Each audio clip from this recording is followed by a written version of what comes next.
And like Miss Sorter said, we are going to be focusing on what makes it a parallelogram or not a parallelogram. So at what point can we say, yep, that's a parallelogram?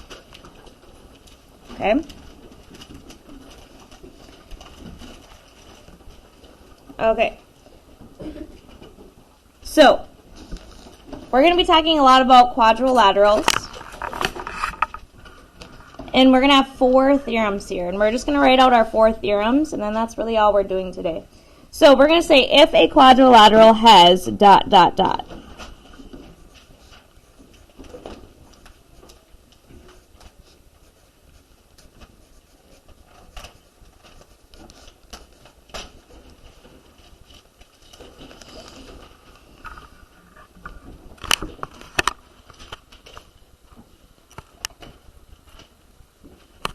I don't feel like it's straight today. Or maybe it is. Okay, if a quadrilateral has. Now there's 4 different theorems here. Okay, so in the first one, we're going to say opposite sides congruent.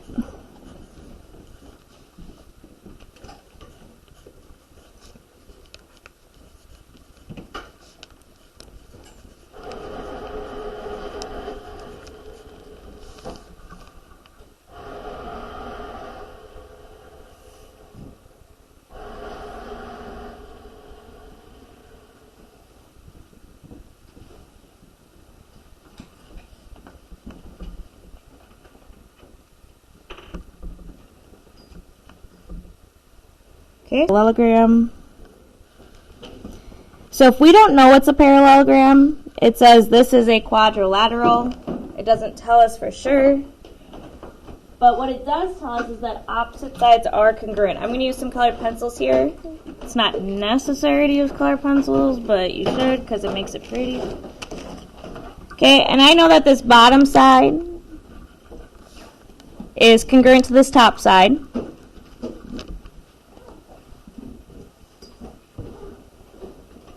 And this left side is congruent to this right side. So if I know that both opposite sides are congruent,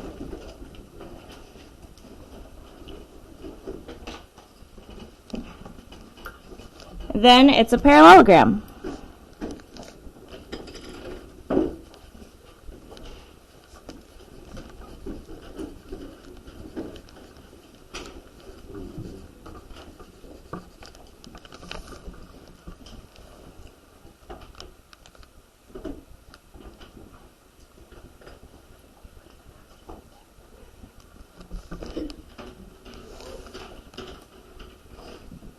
We just ignore that. Google will autocorrect it for me.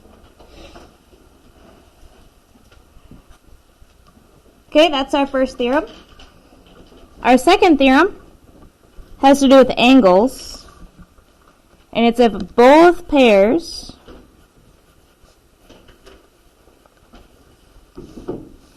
of opposite angles are congruent.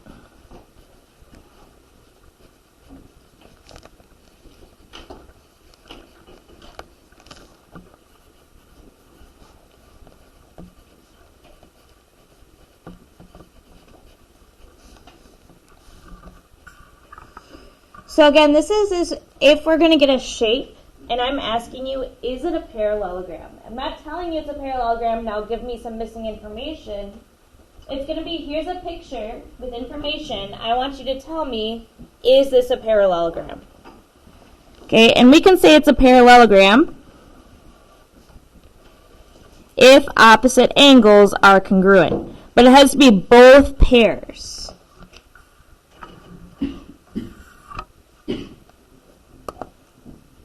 I'm going to just keep using green and red. Is that okay? Yeah.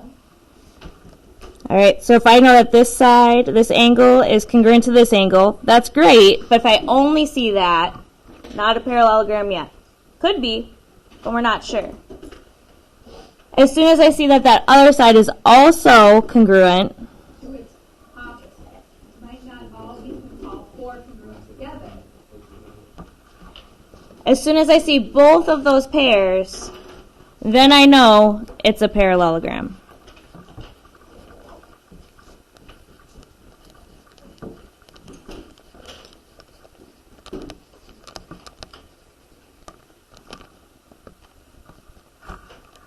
a better apostrophe that time, Miss Sarter. Someday you can teach me about apostrophe and the word it's. I just make my phone autocorrect it for me every time.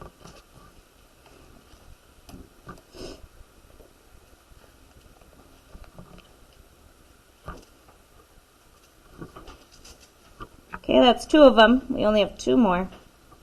And then we're done notes today. How crazy. Super short notes. Alright, so their third theorem here.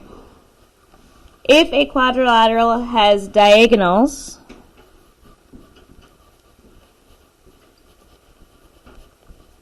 that bisect each other,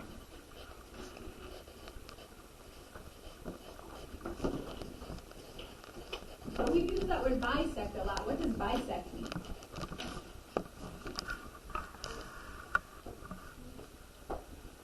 Two. Good. Bi means 2. What is that word sect?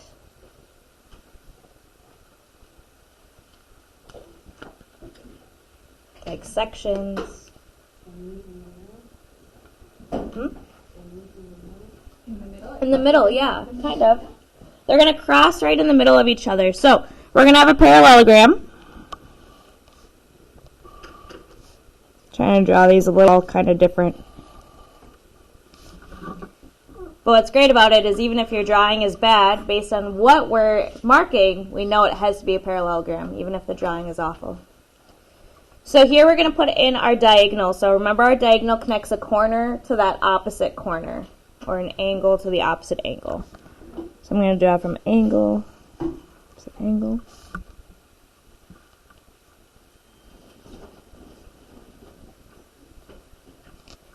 And then angle to opposite angle. So what that means is that each diagonal is cut in the middle. So this part here is that midpoint of each one. So it can get a little goofy when we mark it. But what we want is we want this side here, from this point to that midpoint, should be the same as this midpoint to this side, the other side here.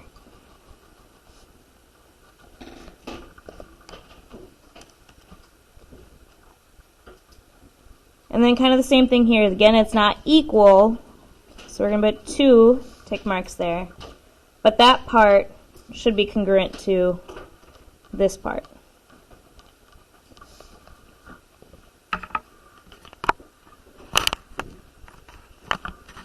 So if we have a quadrilateral that the diagonals bisect each other, then it's a parallelogram.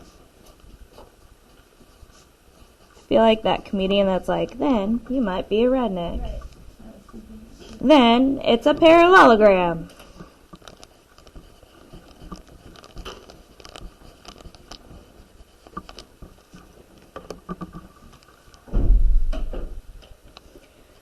Alright, so far these all somewhat look like our theorem. So let's just take a look back. Which theorem does this first one look like back on the last page? The opposite sides are congruent. Yep, just theorem number 1, right? Okay, what about the second one with the opposite angles are congruent? Which theorem does that look like? 2. And then what about the one with the diagonals bisecting each other? 5, yep. Now this last one doesn't really look like any of the ones from the previous page. So this one can be tricky because when we look at it, we'll be like, that doesn't look like it's a parallelogram, or for some reason it doesn't feel right. But it is true, and we can prove it. Today we aren't going to take time to prove it. We're just going to learn, right? Okay, but our last theorem today is that if one pair of opposite sides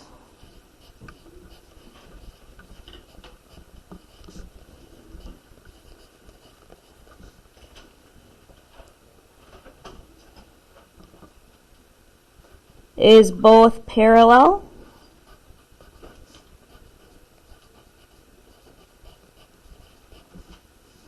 and congruent.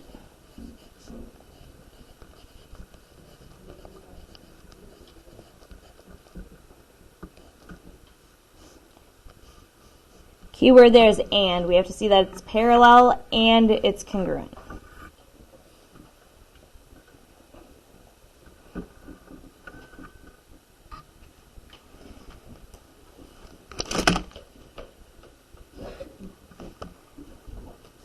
Alright, just because this one I have to think a lot about, I'm going to just do my standard parallelogram that my brain knows how to do.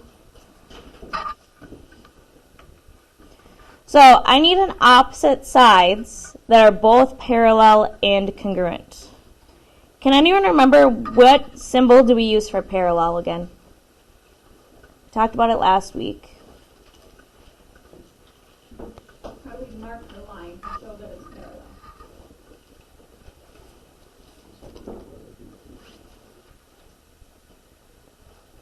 Congruent, we use the tick marks, which shows that they're never going to touch. They're going in the same direction. Yeah, the arrow is good. So I'm going to do an arrow here and an arrow here to show that these are never going to touch. But then I also want them to be congruent. So it's kind of goofy. This is where the two colors is going to be nice, is that I'm going to now mark that this is congruent to this. So it kind of has two markings. Now, something we want to keep in mind is it doesn't always have to be the top and the bottom. It could be the left and the right that's marked this way. It just has to be one pair.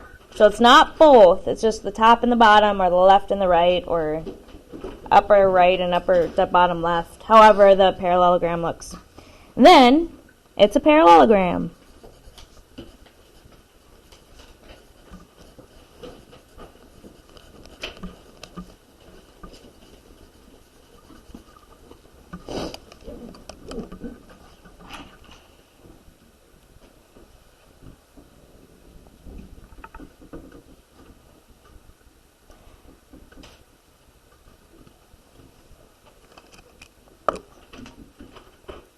All right, I just want to reiterate the difference between 6-2 and 6-3. In 6-2, we know the picture that we're being given is a parallelogram. All of these were parallelograms. Okay, we knew that. And then because they are parallelograms, we could come up with different theorems. Today is we are given a shape with some information.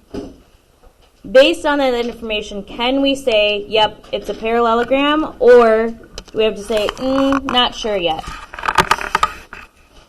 Okay?